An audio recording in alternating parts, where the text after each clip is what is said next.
Oi, pessoal. Boa noite, bom dia, né? Boa tarde, a depender do horário que vocês estejam tendo acesso a essa aula. Vamos dar continuidade ao nosso conteúdo de Direito Processual do Trabalho. Nessa aula, a gente vai tratar sobre os procedimentos na Justiça do Trabalho, tá? E também sobre as audiências posteriormente. Então, como conceito de procedimentos, né, é o modo pelo qual os atos processuais vão se desenvolvendo dentro da relação jurídica, ou seja, é o modo de se fazer o processo, né? Então, procedimento nada mais é o desenvolvimento, a forma como os atos processuais vão se desenvolvendo ao longo do processo.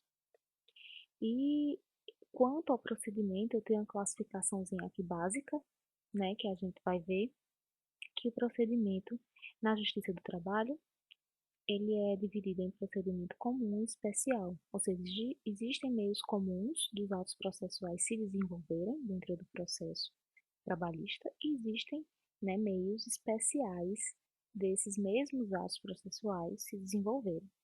Então, no procedimento comum, eu tenho o rito ordinário, o rito sumário e o rito sumaríssimo, tá, gente? Lembrando que toda e qualquer ação trabalhista, reclamação trabalhista ou petição inicial trabalhista, como vocês queiram chamar, tem que se identificar o rito, né? Quando você vai peticionar, quando o advogado peticiona, é obrigatório ele identificar qual rito pelo qual aquela ação trabalhista vai correr, tá? E de forma especial, eu tenho um desenvolvimento próprio para os atos processuais do dissídio coletivo, que não deixa de ser uma ação trabalhista, só que a nível coletivo, do inquérito policial para apuração de falta grave, né? O que é o inquérito policial para apuração de falta grave? Quando algum empregado que detém a estabilidade provisória, ele comete uma falta grave. Para que ele possa ser demitido, tem que haver esse inquérito policial para apuração dessa falta grave, tá? E por fim, a ação de cumprimento, né? Que é uma ação, uma espécie de ação de execução, quando, após sentença proferida, a parte não cumpre, né? O reclamado não cumpre a execução daquela ordem judicial. Então, a ação de cumprimento, né, para obrigar a parte a cumprir o que a decisão judicial, que a ordem judicial trabalhista determina. E os procedimentos especiais, tá? A gente não vai se aprofundar neles, porque eles são mais raros de acontecer, né? A gente vai aprofundar os procedimentos comuns, que são os ritos, que fazem tramitar as ações trabalhistas e que são de extrema importância, uma vez que você esquece de citar o rito na sua reclamação trabalhista, na sua petição inicial, né, ela passa a ser indeferida, tá? Mas vamos lá estudar cada um desses ritos para que vocês tenham noção, né, de como se processa. O rito ordinário, tá, gente? O rito ordinário está previsto no artigo 837 a 852 da CLT, né? Ele é o rito mais comumente usado. E como eu sei que eu vou utilizar esse rito? A partir do momento que você passa a peticionar, você tem que identificar os seus pedidos e os valores desses pedidos, né? O artigo 841 da CLT, ele fala nisso, que os pedidos eles têm que ser certo, determinado e com um valor explícito. Então, na petição inicial, quando a pessoa vai pedir, tem que se referir ao valor de cada pedido. Por exemplo, a parte vai requerer uma indenização. Então, a parte requer uma indenização no valor de X reais. A parte requer hora extra no valor de XX reais. Então, eu sempre tenho que estar atribuindo os valores a cada pedido. E a soma desses pedidos vai dar o valor, né, da minha causa. Se o valor da minha causa for acima de 40 salários mínimos, né, que é o valor da ação, obrigatoriamente eu tenho que utilizar o rito ordinário, tá? Qual a vantagem de se utilizar o rito ordinário e não os outros ritos? A vantagem do rito ordinário é que ele permite um valor maior da causa, né? Porque são para ações que versem além de 40 salários mínimos, tá? Então é o rito mais comumente utilizado. A regra para esse rito é que a audiência seja uma. O que é uma audiência uma? Na Justiça do Trabalho, por uma medida de celeridade processual, porque se trata, os conflitos trabalhistas, eles tratam de verba alimentar, então se exige uma maior celeridade na resolução desses conflitos, a regra é que a audiência seja uma. Ou seja, eu tenho a fase de conciliação, instrução e julgamento, todas naquele mesmo dia onde foi marcada a data da audiência, tá? Então, eu tenho essas três fases num único momento processual. Isso é uma audiência una. Isso é a regra, né, para a Justiça do Trabalho no rito ordinário, tá? Entretanto, o juiz, né, o artigo 849 da CLT fala que o juiz pode fracionar, tá? Essa esses momentos processuais, tá? Eu posso ter uma audiência de conciliação e aí ser marcada uma próxima audiência de instrução, né? Ao invés de haver a instrução e o julgamento naquele próprio momento processual. Então, vejam só, o artigo 849 fala: a audiência de julgamento será contínua, mas, se não for possível, por motivo de força maior, concluída no mesmo dia, o juiz ou presidente marcará sua continuação para a primeira desimpedida, independente de nova notificação. Tá? Então, o juiz pode sim marcar uma nova audiência em um novo momento processual, tá? Mas a regra é que as audiências elas sejam unas, tá? Por uma medida de celeridade processual. Então, a maior característica do rito ordinário é esse, é o valor da ação, né, que deve ser mais de 40 salários mínimos, tá? O rito sumário, ele é um rito que nasce com a necessidade de celeridade processual, né? A Justiça do Trabalho, ela passa a ficar abarrotada de ações judiciais e aí se cria esse rito sumário para que as ações judiciais de menor valor econômico, né, e mais simples possam ser julgadas, possam ser apreciadas dentro desse rito, né, sem estar lá junto com aquelas outras ações que correm no rito ordinário. Ela nasce aqui em 1970 com essa lei 5.584 e a grande característica dela que o valor da ação tem que ser até 2 salários mínimos, tá, gente? Então, por exemplo, se eu tenho uma ação de reconhecimento do vínculo trabalhista, que a pessoa trabalhou, sei lá, um mês, 15 dias, né, que eu vou ter um valor até 2 salários mínimos relativos às verbas que deveriam ter sido pagas e não foram, por exemplo, é mais indicado utilizar-se do rito sumário do que do rito ordinário, tá? Lembrando que, nesse rito aqui sumário, não se admite a reconvenção e nem a intervenção de terceiros, né? E não há possibilidade de interposição de recurso. Então, uma vez que a reclamação trabalhista corra, né, tramite pelo rito sumário até o final do processo, quando sai a decisão judicial da primeira instância, ou seja, da vara do trabalho, aquela decisão judicial ela, em nenhum momento, ela pode sofrer interposição de recurso para ser reformada, tá? Então, o rito sumário, ele é bem simples, ele puxa as causas de menor potencial econômico para ele, né, para que haja uma resolução desses conflitos de forma mais rápida. E aí, como é que eu sei se eu vou usar o rito ordinário, se eu vou usar o rito sumário? A depender, né, do que você quer dentro da sua ação judicial. Se é uma ação judicial que, por exemplo, requer indenização por danos morais em virtude de acidente de trabalho, ou por assédio moral, ou por assédio sexual, que são coisas, são temas de uma abordagem menos simples, né, mais delicada, então você coloca no rito ordinário. Por quê? Porque você sabe que vai requerer um valor maior, né, na ação, no valor da causa. Já não entra aqui no rito sumário, ok? E por fim, gente, eu trago aqui para vocês o rito sumaríssimo, tá?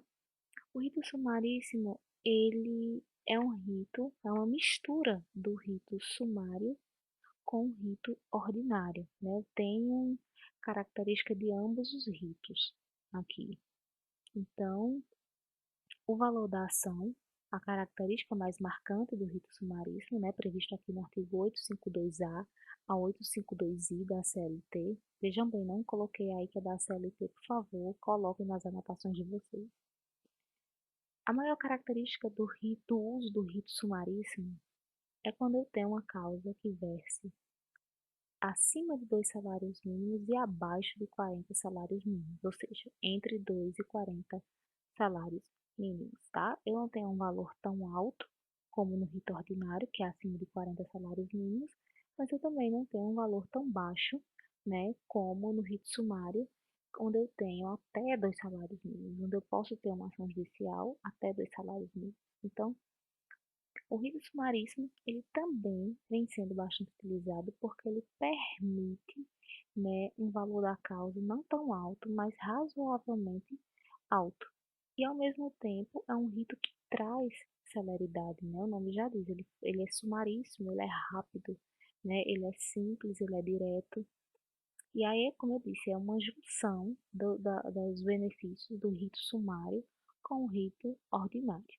Então vamos lá. Esse rito, né, o rito sumaríssimo, ele não se aplica às ações judiciais, às reclamações trabalhistas que envolvam a administração pública direta, autárquica e fundacional dos municípios, estados e União, bem como as empresas públicas da sociedade de economia mista. A audiência aqui, ela obrigatoriamente também será uma, tá? Salvo nos casos do artigo 852-H, parágrafo 1º, né? Descrevi aqui o parágrafo 1º do artigo 852-H da CLT, e ele fala aqui quando uma das partes, né, não puder se manifestar dentro do processo, tá? Se ela tiver absoluta impossibilidade de se manifestar dentro do processo, aí é que o magistrado, ao invés de fazer uma audiência una, onde eu tenho o momento da conciliação, o momento da instrução e o momento do julgamento do meu processo em um único dia, ele pode fracionar esses momentos. Fazer uma audiência de conciliação, em havendo conciliação, lavrar o termo, né, de conciliação, ou não havendo conciliação, passar para a próxima fase, que é a fase de instrução, e, na fase de instrução, colher a oitiva de testemunhas, o depoimento do preposto, das partes, das testemunhas, e aí, além disso, né, por fim, realizar o julgamento. Né? Mas vejam que são audiências fracionadas. Pode o magistrado fazer isso? Pode, mas a regra é que a audiência seja uma, ok? Não há possibilidade de citação por edital, tá? Como é um rito para para buscar maior celeridade, não se permite que haja aqui a citação por edital. Então, se na sua reclamação trabalhista você não preencheu os dados do reclamado corretamente, né, informando o endereço para que ele seja citado, o endereço correto, e aí a parte, esse reclamado, por exemplo, ele não é citado, não é devidamente citado, não cabe aqui a citação por edital, ou seja, o processo ele é extinto sem julgamento de mérito, tá?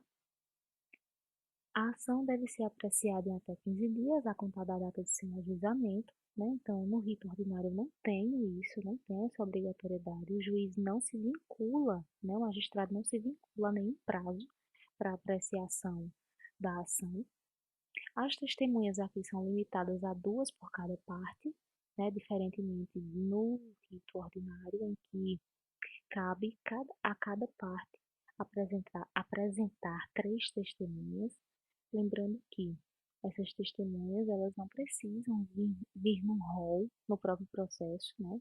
Então, eu não preciso peticionar e já informar quem são as testemunhas, eu posso levar na hora, no dia da audiência do meu processo, as testemunhas.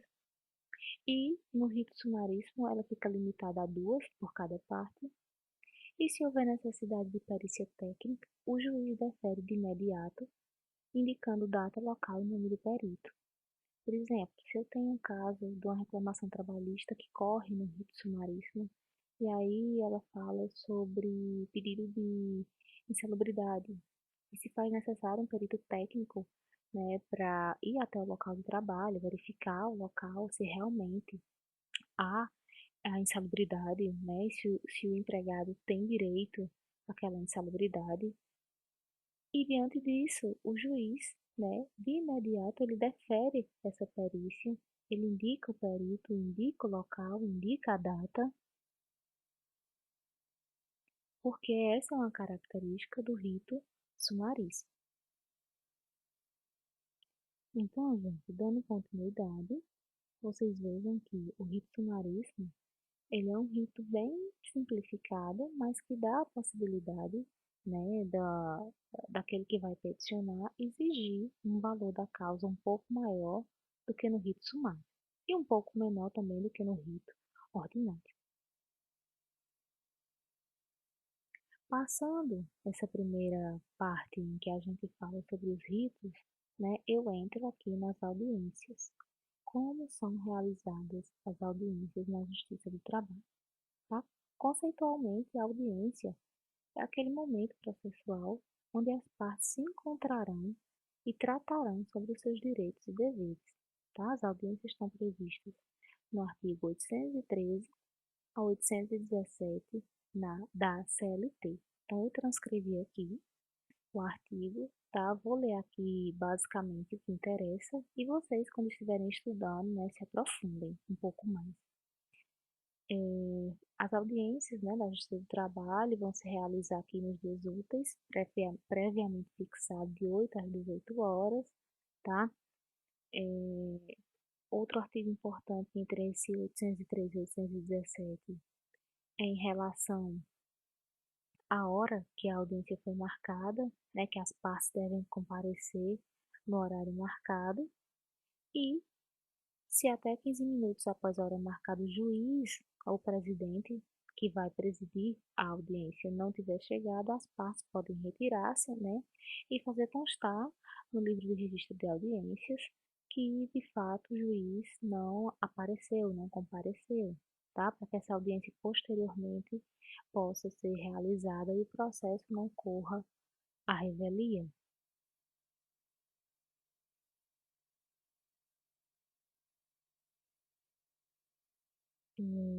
Ainda continuando os artigos, eu tenho aqui a possibilidade, no artigo 816, né, de o juiz ou presidente manter a ordem nas audiências, podendo mandar retirar pessoas do recinto, podendo usar de força policial, né, em caso de perturbação durante o momento da audiência.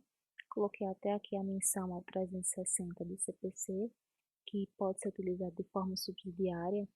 Aliás, não de forma subsidiária, né, porque há artigo próprio na CLT falando sobre isso, mas de forma complementar, né, de forma supletiva, complementando esse artigo 816.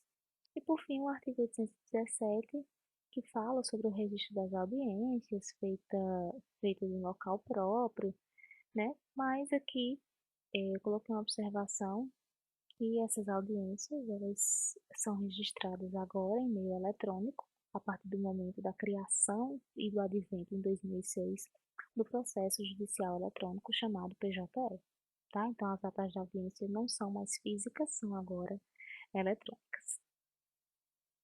Então, gente, eu fiz um aparato aqui, de forma geral, sobre essas audiências na Justiça do Trabalho, né? O que diz o artigo 813 a 817.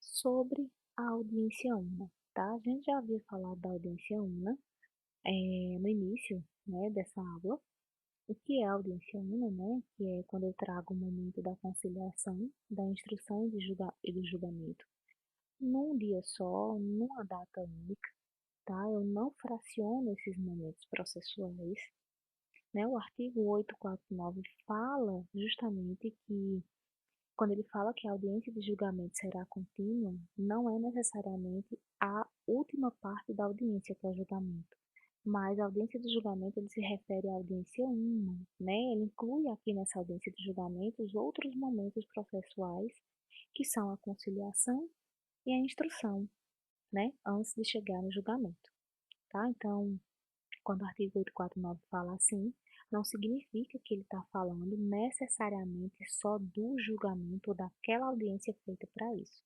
mas ele fala da audiência uma, né? Então, quando ele fala que será contínua, é dizendo que o momento da conciliação, o momento da instrução e o momento do julgamento serão feitos de forma contínua naquele mesmo dia, naquele mesmo momento processual, tá?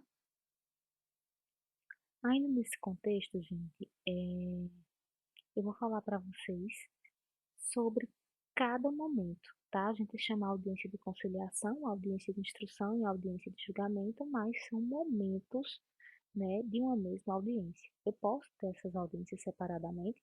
Posso. Mas a regra é que eu tenha esses momentos processuais, né, englobados numa única audiência, que a gente chama de audiência una. Então, a audiência de conciliação, ou o momento da conciliação, né, é aquele momento ou audiência inaugural na qual é obrigatório o oferecimento da conciliação. Então, é onde as partes vão se encontrar e vão ver o que é que elas querem do processo, né? Se dentro daquele conflito processual elas podem fazer um acordo, né, encerrar ali a demanda, ou se elas vão seguir com esse processo. Então, artigo 846 explica por que, que o nome da audiência ou do momento é chamado de conciliação, porque o juiz, né, uma vez que preside essa audiência, ele deve obrigatoriamente propor a conciliação. Então, a primeira coisa que o juiz do trabalho faz na audiência de conciliação ou no momento conciliatório é perguntar se as partes querem fazer acordo, se há acordo, tá? Se houver acordo, né, lavrar-se-á o termo, né, assinado pelo presidente, pelos litigantes e tal e tal. Então, se faz um acordo, se faz o termo de acordo. Nesse termo, tá lá instituído, bonitinho, como é que as partes, né, vão resolver aquele conflito. Vamos supor que seja referente a pagamento de hora extra, então aquela hora extra vai ser paga, quanto vai ser pago, quando vai ser pago, a forma de pagamento, se vai ser parcelado, se não vai ser, né? Quais os dias para efetuar o pagamento de cada parcela, se for um pagamento parcelado. Então, o acordo, ele é um acordo, né? Como o próprio nome já diz. É um documento, né, que vai dizer para as partes, né, como elas devem agir dentro daquele acordo, né, em que elas decidiram acerca da solução melhor para aquele conflito. O artigo 831 do parágrafo e seu parágrafo único da CLT falam que, uma vez que esse termo, ou seja, o acordo ele é lavrado, né, ele vale como decisão irrecorrível, tá? Ou seja, uma vez que as partes fazem acordo, elas não podem mais desacordar aquilo, elas não podem entrar com recurso para reaver aquele acordo ou para anulá-lo, tá? Aquele acordo ele é irrecorrível, tá? Salvo para a Previdência Social quanto às contribuições que lhe forem devidas. Então, vamos supor lá que nesse mesmo exemplo das horas extras, as partes estipulam o valor das horas extras a serem pagas, a forma de pagamento, que é parcelado e tal, e incide nessas horas extras, né, os tributos referentes à Previdência Social, né, que não foram pagos, não foram descontados, porque as horas extras não foram pagas. Mas agora que as horas extras estão sendo pagas através desse acordo, tem que haver o devido desconto, devido repasse, né, dos tributos à Previdência Social. E aí vamos supor que o reclamante e o reclamado não façam, né? Não façam esse repasse. Então, essa decisão, né, esse acordo, para a Previdência Social, eles podem sim entrar com recurso, tá? Para a Previdência Social, é a única exceção. E a súmula 259 do TST só reforça, tá, essa irrecorribilidade do acordo judicial, né? Ele coloca assim, só por força de ação rescisória é impugnável o termo de conciliação previsto no parágrafo único, artigo 831 da CLT, tá? E a ação rescisória, como vocês já viram no processo civil, né, é aquela ação utilizada em última instância, né, para reaver todo o processo, para anular todo o processo, ok?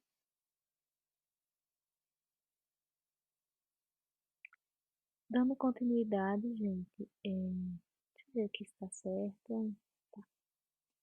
Eu trago o artigo 847 da CLT, né, que dá continuidade ao que ocorre dentro da audiência de conciliação, né? Uma vez que não, vamos supor que não tenha havido acordo, o que é que vai acontecer? As partes vão ter 20 minutos para aduzir a sua defesa, né, após a leitura da reclamação.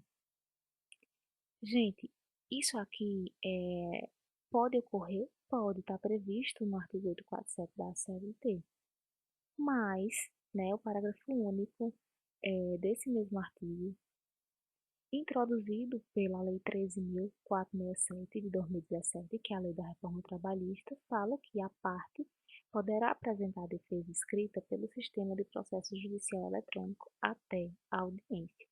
Então, o que é que acaba acontecendo? Na verdade, esse parágrafo único ele vem seguindo já o entendimento do Conselho Superior da Justiça do Trabalho, na sua resolução 185 de 2017, né, no artigo 22, parágrafo 1º, que diz que a defesa, né, a chamada contestação ou reconvenção, e os documentos necessários que as acompanham, tem que ser protocolado no PJE com pelo menos 48 horas de antecedência da audiência. Então, as partes, quando chegam na audiência, pelo processo já ser eletrônico, elas não vão mais ler o que está na defesa, né, e o que está na reclamação trabalhista na petição inicial, porque elas já sabem, elas já tomaram conhecimento, né, o reclamado já recebeu a reclamação trabalhista, já leu, já fez a sua defesa, e essa defesa foi protocolada via sistema judicial, né, no PJE, dentro de 48 horas que antecede a data da audiência. Então, dá tempo lá para o reclamante saber o que é que o reclamado está dizendo na sua defesa, né? Então, as partes já chegam na audiência sabendo o que é que está acontecendo. Os termos da defesa e da reclamação trabalhista da petição inicial já foram protocolados e as partes já tiveram acesso a isso, certo? Então, só finalizando essa audiência de conciliação, se não há acordo, tá? Se há acordo, é como eu disse, vai ser lavrado o termo. Se não há acordo, segue-se para a próxima fase, né? O próximo momento processual, que é o da instrução, tá? No momento processual da instrução, vai ser marcada a audiência, se for fracionado. Então, encerra-se a audiência de conciliação. As partes vão ter acesso à ata dessa audiência de conciliação no processo judicial eletrônico, né, no sistema judicial eletrônico, e lá vai constar a decisão do magistrado de marcar uma nova audiência, só que agora de instrução, tá? Na própria ata da audiência, após o resumo do que aconteceu na audiência de conciliação, tem lá no finalzinho a data da nova audiência de instrução.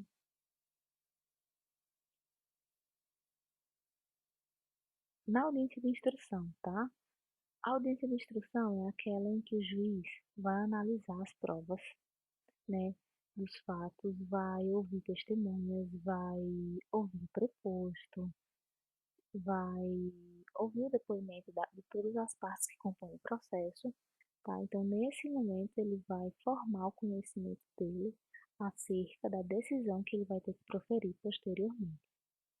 Então, o artigo 848, né, traz que, terminada a defesa, seguir-se-á a instrução do processo, podendo o presidente de ofício ou a requerimento de qualquer juiz temporário interrogar os litigantes, né? Então, mostra aqui que uma vez que foi terminada a defesa, lá na conciliação, né, que foi exposta a defesa, eu venho agora para a instrução do processo. Ouvir as partes, ouvir as testemunhas, né, analisar algum áudio, algum vídeo ou qualquer outro tipo de documento, né, de prova dentro desse processo, né? Observação. Na prática, após a audiência de instrução, o juiz pode, no mesmo momento processual, proferir a sentença ou marcar uma audiência de instrução e julgamento. Então, acabou a instrução nesse momento, né? Ele pode proferir a sentença lá e dizer como é que vai ser, o que é que as partes têm direito ou não, ou ele pode marcar uma audiência de instrução e julgamento para finalizar essa instrução, se for o caso, ou só uma audiência de julgamento, né, para finalizar também o processo de forma geral, né, proferindo a sua decisão. Quando é que o juiz marca uma segunda audiência de instrução? Exemplo, no caso em que há necessidade de perito médico, vamos supor, pessoa sofreu acidente de trabalho, né? Então alega dor na coluna. Só um exemplo hipotético para vocês. E aí é necessário uma perícia médica para avaliar esse reclamante, que era o trabalhador de tal local, para ver se realmente aquela dor na coluna é advinda, né, do exercício desse trabalho, desse acidente em que ele sofreu quando trabalhava em determinado local. Então, havendo a necessidade de perícia, seja técnica, seja médica, é, o juiz pode marcar uma segunda audiência de instrução. Na verdade, ele sempre marca, né? Porque na primeira audiência de instrução, ele analisa as provas, ouve as partes, verifica que há necessidade de indicar um perito, indica esse perito a data e o local para ele fazer a perícia e marca uma nova audiência de instrução para que as partes já cheguem, né, com o laudo do perito, né, com tudo resolvido, para finalmente ele marcar a audiência de julgamento, tá? Isso também pode ocorrer.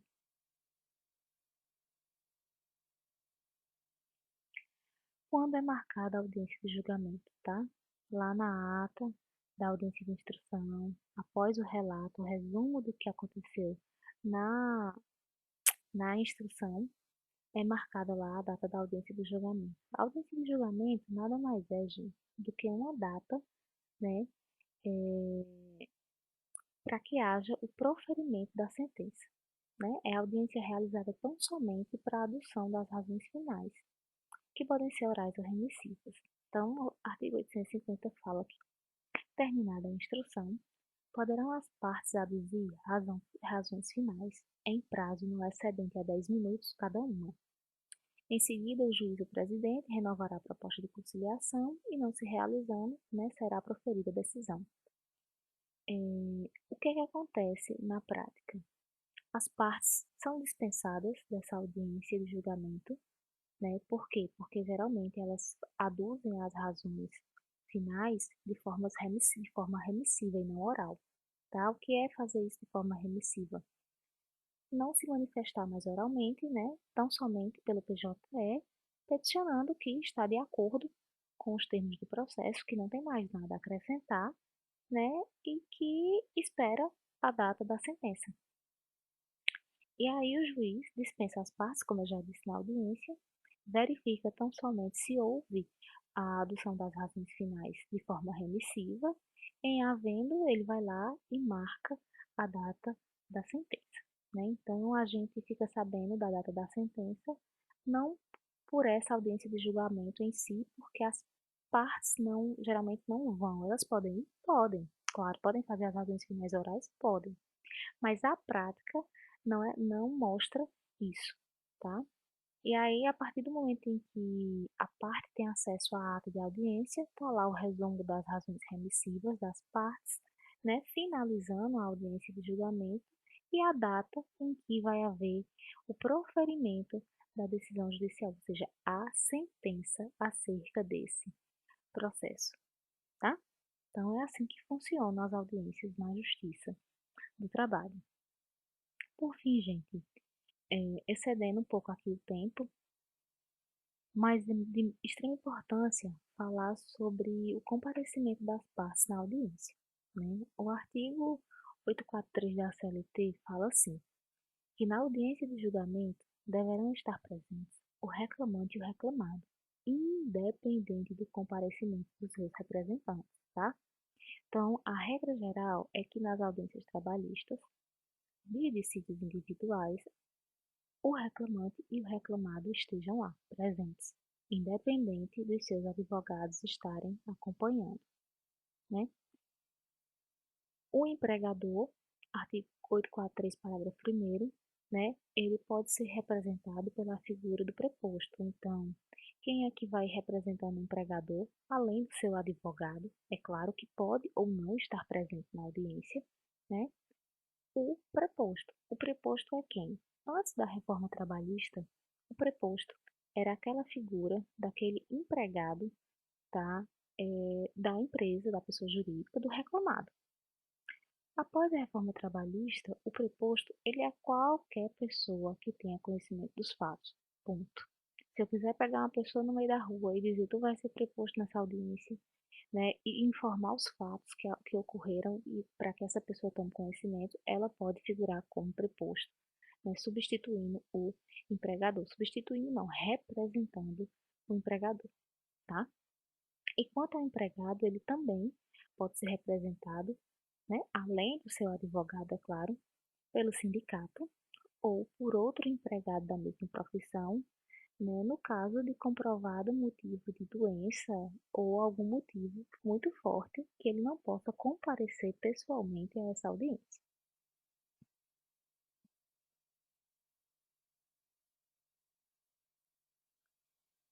E as consequências do não comparecimento das partes, né? Vocês já sabem que as partes têm que comparecer, independente do comparecimento dos seus advogados, que o empregador ele é representado pelo preposto, que o empregado pode ser representado pelo seu sindicato ou por um outro da mesma profissão, né? No caso dele não poder comparecer por motivo de doença devidamente comprovado ou algo muito forte, né? Que também devidamente comprovado, que também seja devidamente comprovado e que impeça que esse empregado, né, participe dessa audiência.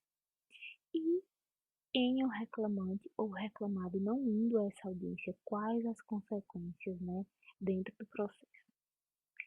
Tá lá, artigo 844, caput, fala que o não comparecimento do reclamante à audiência importa o arquivamento da reclamação e o não comparecimento do reclamado importa revelia, além de confissão ficta quanto à matéria de fato. Então, quando o empregador falta à audiência, o que é que acontece, né, que é o reclamado, ocorre a revelia e a confissão quanto à matéria de fato. A revelia, só relembrando para vocês, é o fato, né, do empregador não comparecer. Isso chama-se revelia. E confissão quanto à matéria de fato é que aquela matéria apresentada pelo reclamante, né, vai ser considerada como verdadeira. Isso é o que a gente chama de confissão ficta, tá? Confissão ficta, ou seja, os dados lá, os pedidos feitos pelo reclamante serão considerados verdadeiros.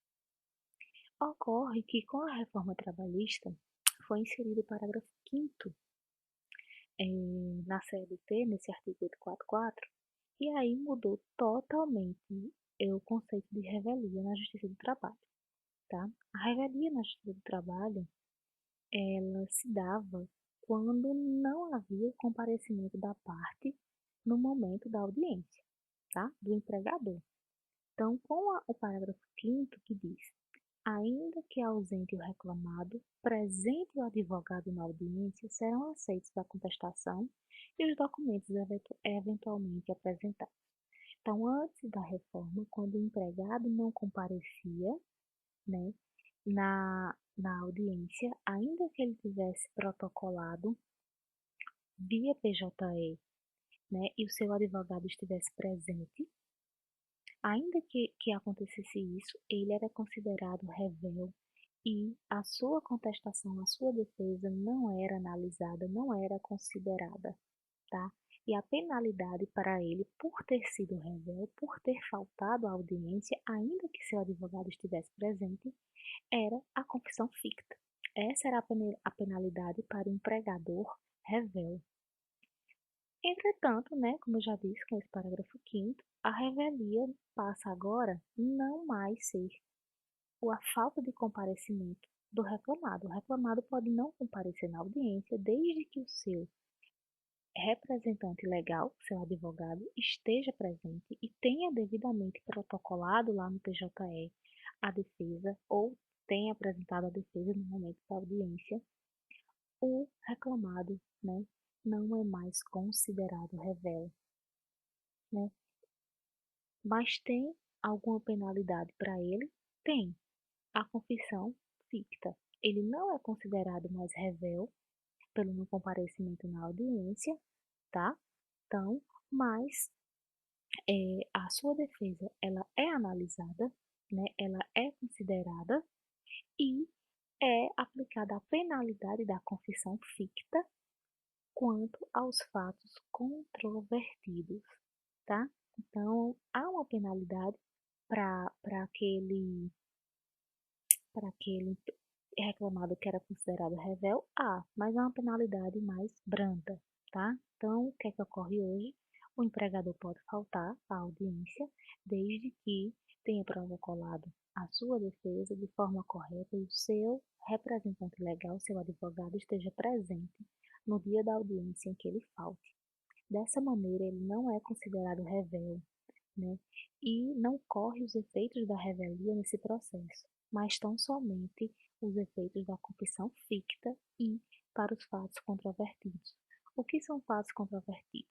Vamos supor, né, nesse exemplo que eu vou dar, que o reclamado não compareça, o reclamante tenha pedido horas extras, e aí na defesa, na defesa do reclamado quanto a essa petição inicial que pede horas extras, o reclamado simplesmente não tenha juntado os cartões de ponto ou os espelhos de ponto que provam que o reclamante que peticionou não tem direito a essas horas extras. Então, isso é um fato controvertido. Como na defesa do reclamado, né, este empregador não juntou as provas necessárias para ilidir esse conflito, esse pedido que é realizado pelo reclamante na petição inicial, esse fato é considerado controvertido. E aí sim, né, aplica-se a confissão ficta quanto a esse fato especificamente, mas não quanto a todos os fatos presentes na defesa e presentes na reclamação trabalhista, tá?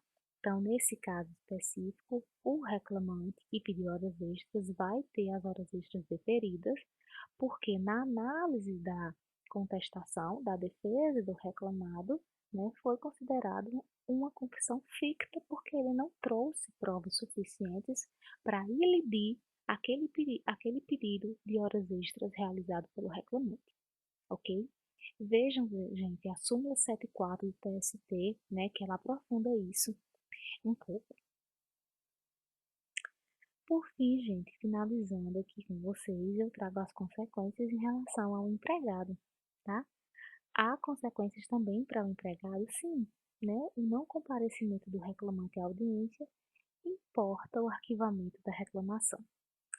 Antes da reforma trabalhista, da Lei 13.467 de 2017, uma vez que o reclamante peticionasse e não comparecesse à audiência, o processo era arquivado, tá? Entretanto, a reforma trabalhista, ela traz o parágrafo 2º, o parágrafo 1º, o parágrafo 2º e o 3º, que eu nem coloquei aqui, mas eu vou citar para vocês, inovando, né, esse artigo 844. Então, pode acontecer o arquivamento da reclamação? Pode, tá? Mas o juiz também pode designar nova audiência, né? Uma vez que ele entenda que houve um motivo relevante para aquele empregado não comparecer a esta audiência, ele pode designar uma nova audiência e não arquivar a reclamação, tá? Como diz o caput do artigo 844 da CLT. Além disso, né, na hipótese do reclamante, na hipótese de ausência do reclamante, ele será condenado ao pagamento das custas, tá? Ainda que seja beneficiário da justiça gratuita. Então, não basta ele ser beneficiário da justiça gratuita para não pagar as custas do processo. Para que isso se consolide, ele tem que comparecer à audiência. Uma vez que ele falte à audiência, ele é condenado ao pagamento das custas, mesmo sendo beneficiário da justiça gratuita. Exceto, gente, se ele comprovar no prazo de 15 dias que a ausência ocorreu por motivo legalmente justificável. Se ele comprovar isso, então ele não é condenado ao pagamento das custas processuais, tá? E o parágrafo terceiro, tá? Eu não coloquei aqui, mas vocês podem olhar lá no artigo 844 da CLT, ele diz que o pagamento dessas custas, uma vez que ele seja condenado a pagá-las, ele é requisito para a propositura de uma nova ação judicial trabalhista. Então, se ele não paga essas custas, né, o processo é arquivado, ele é condenado ao pagamento das custas, ele não paga as custas e ele não pode peticionar novamente. Ele recebe essa penalidade de não poder fazer uma nova propositura de ação judicial trabalhista, ok? Então, eu encerro aqui, tá? Mais uma aula com vocês e fico à disposição. Trago aqui a nossa bibliografia, que vocês já conhecem, né? E obrigada.